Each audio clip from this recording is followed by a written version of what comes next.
இனிய காலை வணக்கம். இன்றொரு செய்தி.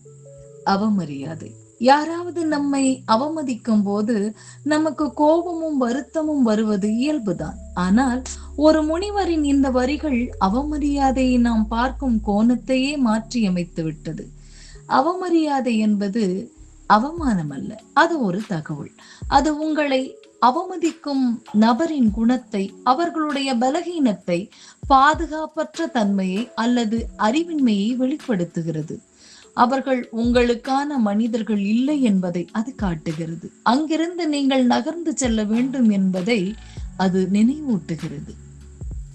ஒரு சிங்கம் கர்ஜிக்கும் போது அதை ஒரு ஆடு வெறுக்கத்தான் செய்யும். சிங்கம் தன் அண்டையை மாற்றிக் கொள்ளுமா என்ன? அது பாட்டிற்கு கம்பீரமாக நடந்து கொண்டு தானே செல்லும். நாம் புரிந்து கொள்ள வேண்டிய வாழ்வியல் பாடம் இது. காயமாக பார்க்காதீர்கள். அவமரியாதையை மனதில் போட்டு புண்ணாக மாற்றிக்கொள்ளக் கூடாது. வழிகாட்டியாக கொள்ளுங்கள். தவறான மனிதர்களிடமிருந்து நம்மை விலகிச் செல்ல சொல்லும் ஒரு திசை காட்டியாக அதை எடுத்துக்கொள்ள வேண்டும். நம் வழி தனி வழி.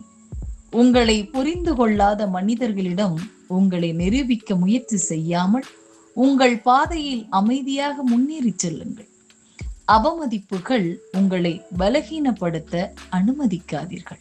அவை உங்களை சரியான மனிதர்களை நோக்கி வழிநடத்த வேண்டும்.